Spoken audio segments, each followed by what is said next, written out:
जय श्री राम दोस्तों, हमारे चैनल पर आप सभी का पुनः स्वागत है। आज का वीडियो श्री रामचरितमानस के एक प्रश्न से संबंधित है। प्रश्न यह है कि समुद्र से श्री राम जी की पूरी सेना को पार करने हेतु क्या एक ही पुल काफ़ी था? यदि नहीं तो इतनी बड़ी सेना समुद्र के पार कैसे उतरी? गोस्वामी तुलसीदास की श्री रामचरितमानस का अध्ययन करने पर इसका उत्तर हमें मिल जाता है। गोस्वामी तुलसीदास ने अपनी रामचरितमानस में ही इसका उत्तर दिया है। सामान्यतः जनमानस एवं प्रमुख धर्म ग्रंथों के आधार पर जन सामान्य की धारणा समुद्र को पार करने के लिए एक ही पुल था, यही है। जन साधारण यही मानता है, परंतु ऐसी बात नहीं थी।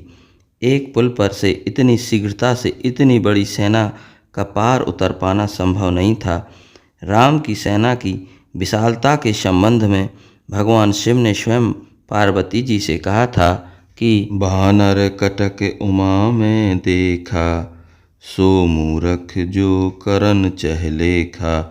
तो भला एक ही पुल से इतनी बड़ी सेना का इतनी जल्दी पार हो जाना कैसे संभव होता? श्री रामचरितमानस के अनुसार इसका निराकरण गोस्वामी जी ने स्वयं कुछ इस प्रकार दिया है।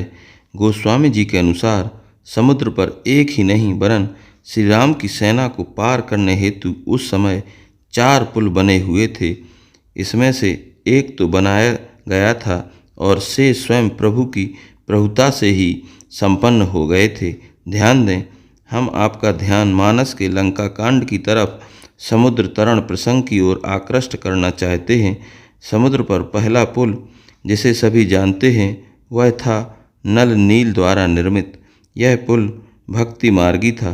गोस्वामी जी इसके लिए लिखते हैं कि बांधा सेतु नील नल नागर, राम कृपा जसु भयहु उजागर।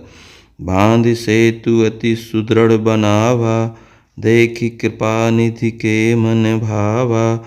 चली सैन कछु बरन न जाई, गरजहि मरकट भट समुदायी।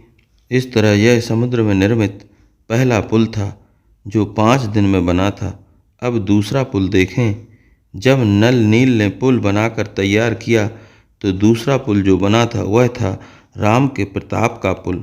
राम नाम से अंकित पत्थरों को जोड़कर बनाया गया पुल यह ऐसा पुल था जिसके स्मरण राह एवं माँ के स्मरण मात्र से व्यक्ति संसार सागर से पार हो जाता है, भव सिंधु उतर जाता है। उस समय राम नाम का अवलंबन लेकर तमाम वानर कटक पार उतर गए। यह पुल था राम महिमा रूपी। गोस्वामी जी ने लिखा है कि श्री रघुवीर प्रताप ते सिंधु तरे पाषाण, ते मति मंद जे राम तजी भजहि जाई प्रभुआन। और आप यह तो जानते ही हैं कि प्रभुवर राम की महिमा कितनी बड़ी है। उनके नाम मात्र का एक बार स्मरण करने से समुद्र तो क्या व्यक्ति भव सिंधु भी पार हो जाता है। गोस्वामी जी लिखते हैं कि जासु नाम सुमरत एक बारा, उतरहि नर भव सिंधु अपारा। जाम्बान ने भी प्रभुवर के इसी सेतु की चर्चा की थी। सुनहु भानुकुल के तू, जामवंत कर जोरि कहे। नाथ नाम तब से तू, नर चढ़े भव सागर तरहि। इस प्रकार से समुद्र पर दूसरा पुल भगवान श्री राम के नाम का बना हुआ था। अब आइए तीसरे पुल की ओर चलते हैं। जब नल नील ने पुल बनाकर तैयार किया और भगवान शिव की स्थापना भी राम ने कर दी, तत्पश्चात प्रभु राम जिस समय नल नील द्वारा निर्मित पुल पर आकर खड़े होते हैं और समुद्र के सभी जीव जंतु जो काफ़ी बड़े बड़े थे और छोटे भी थे एक साथ प्रकट हो जाते हैं। उनकी संख्या इतनी अधिक थी कि सब एक दूसरे से सटे हुए थे।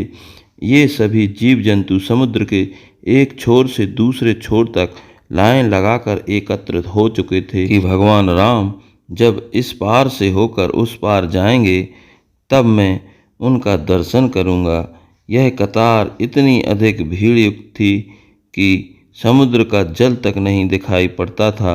गोस्वामी जी लिखते हैं कि सेतु बंध ढिग चढ़ी रघुराई, चितब कृपाल सिंधु बहुताई, देखन कहु प्रभु करुणा कंदा, प्रकट भये सब जलचर वृंदा, मकर नक्र नाना झष व्याला, सत जो जन तन परम विशाला, ऐसों एक तिनहि जे खाही, एकन के डरते पिडराही। इस प्रकार से इन जंतुओं द्वारा अभी एक पुल का निर्माण कर दिया गया।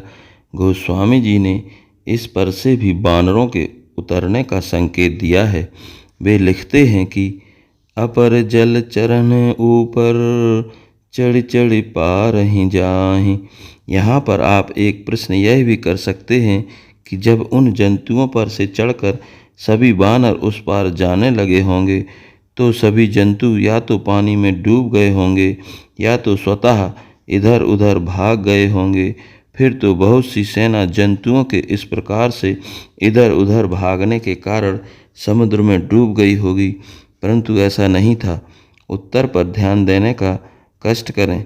गोस्वामी जी लिखते हैं कि जंतु प्रभु राम की सुंदरता को एकटक निहार रहे थे। वे प्रभु श्री राम के दर्शन कर रहे थे और वे उनकी सुंदरता को देखने में इतना अधिक तल्लीन थे कि हटाने पर भी नहीं हटते थे। सुनिए मानस की निम्न चौपाइयाँ। प्रभु ही बिलो कहीं टरही न टारे, मन हर्षित शब भये सुखारे, तिनकी ओट न देखें अबारी, मगन भये हरि रूप निहारी। इस प्रकार से एक सेतु जलचरों द्वारा भी बनाया गया था जो राम की सुंदरता को देखने के लिए पुल के किनारे किनारे प्रकट हो गए थे, जिस पर से तमाम सेना समुद्र के उस पार पहुंची थी। इसके बाद आइए चौथा पुल देखें। यह पुल जो निर्मित हुआ वह समुद्र स्थल पर सेतुबंध पर अत्यंत भीड़ हो जाने से स्वतः निर्मित हो गया। यह पुल ज्ञान मार्ग का पुल था। भीड़ हो जाने के कारण तमाम बानर भगवान की शक्ति से संपन्न होकर आकाश मार्ग से स्वतः उड़कर पार जाने लगे। गोस्वामी जी ने इस दृश्य को एक दोहे में स्पष्ट किया है। सेतुबंध भय भीरे अति, कपिनभ पंथ उड़ाहि, अपर जल चरण ऊपर चढ़े, चढ़ पारहि जाहि। इस प्रकार यह 4 पुल समुद्र पर बने थे जिनसे राम की संपूर्ण सेना समुद्र के उस पार पहुंची। यदि आपको इस प्रश्न के उत्तर इस वीडियो द्वारा पसंद आया हो तो आप हमारे चैनल को सब्सक्राइब कीजिए और कमेंट में लिखिए जय जय सिया राम, जय श्री सीताराम।